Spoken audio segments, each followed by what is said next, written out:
welcome back to the Ask Johnny channel. Ancient aliens, did they really visit Earth all those eons ago and frighten the living shit out of all the native people?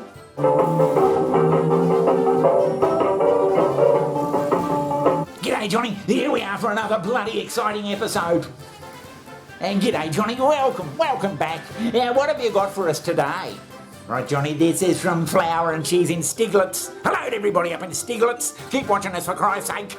But John Flower asked Johnny, I know the Ask Johnny channel has done some fabulous documentaries on ancient civilizations. Do you really believe all this stuff, Johnny? Signed Flower from Stiglitz. Thanks Flower, kiss kiss kiss she's got there, thanks Flower. Johnny, is it all just bullshit? Do I believe it? Well, sort of, Johnny. I remember when I was a little boy, black and white television, back on the farm. Oh, I don't know about that, Johnny. Jesus. I read a book called Chariots of the Gods.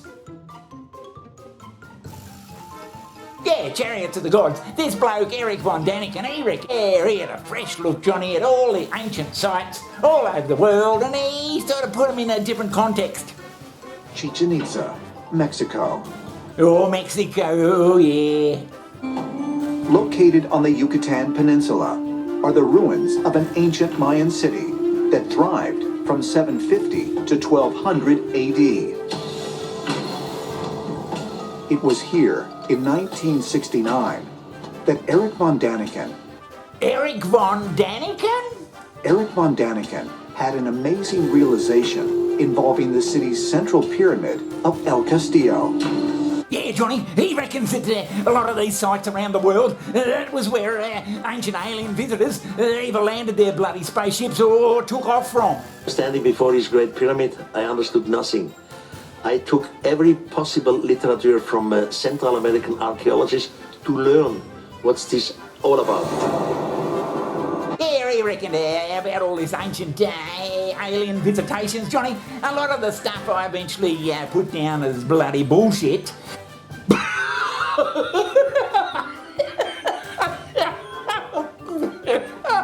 But there was one particular item, Johnny, on his list that I remember to this day. I just bloody, yeah. The sarcophagus lid of the Mayan leader, Lord Pakal. Isn't he friends with Prince Charles? Yeah, Lord Pakal. Hey, have a look at this bloody thing.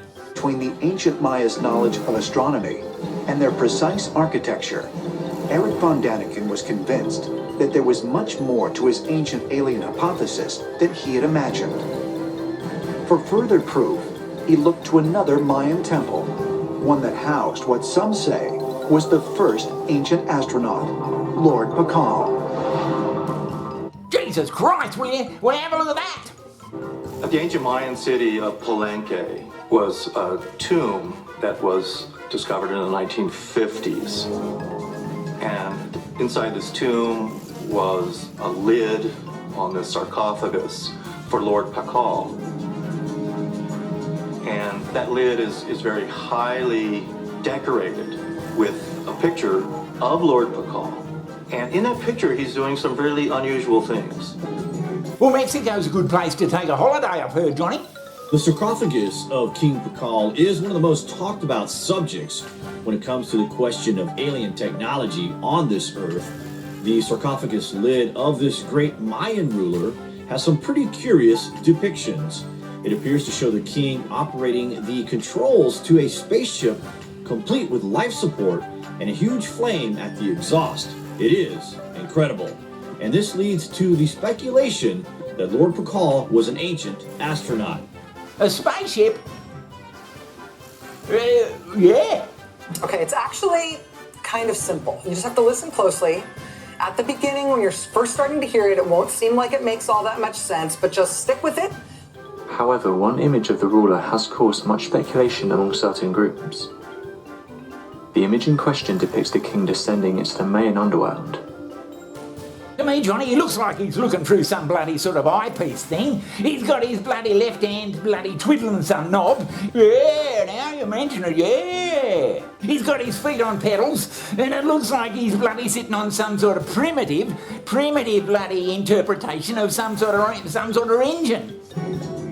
You see a man bending forward almost like a racing motorcyclist. He has his nose on some kind of oxygen mask. He uses his upper hand to manipulate the knob. You see his lower hand. He manipulates some controls. He's sitting on a kind of chair in a sort of capsule. When Eric looked at that lid, he saw a Mayan king in a rocket ship.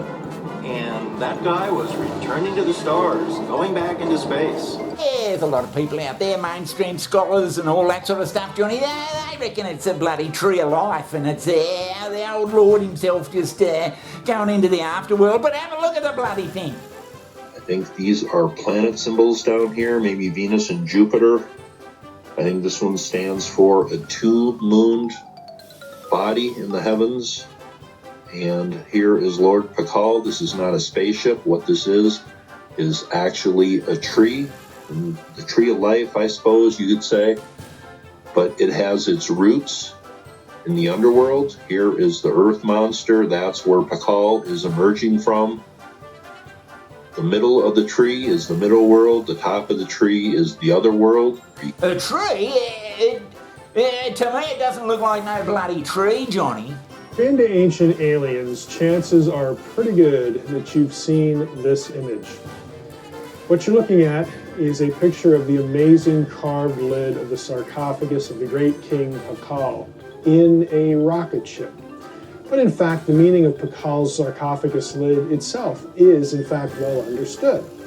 The glyphs on the lid conform to many other Mayan artifacts with the same symbols, none of which can be interpreted as a spaceship or space flight.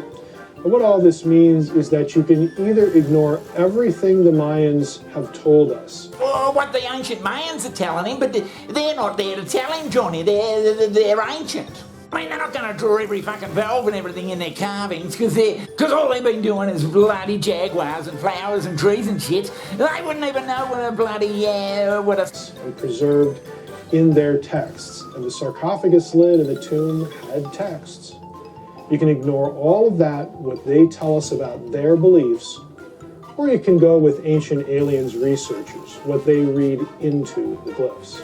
He's just going by those little bloody drawings around the edge of the thing. Yeah, but he's ignoring the fucking great big carving in the middle. Now, just imagine, Johnny, you're an advanced race and you're coming down out of the sky in your little bloody landing unit. You're coming down into the bloody jungle and you say to your bloody partner next door, yeah, I'm with you, Johnny, I'm listening. And you say to the bloke sitting beside you, listen, George, we've got to go easy with these bloody people. They're just dumb-ass natives. We're going to scare the shit out of them, so we'll just take it easy with them. Yeah, we come through the trees and land. Yeah, we land. What happens next? And when you do come down, Johnny, the bloody ancient Mexicans who are hoeing their bloody crops or doing whatever they do, they see this bloody ship come down, they'll all throw themselves down and bloody do what all the old what they used to do in the movies.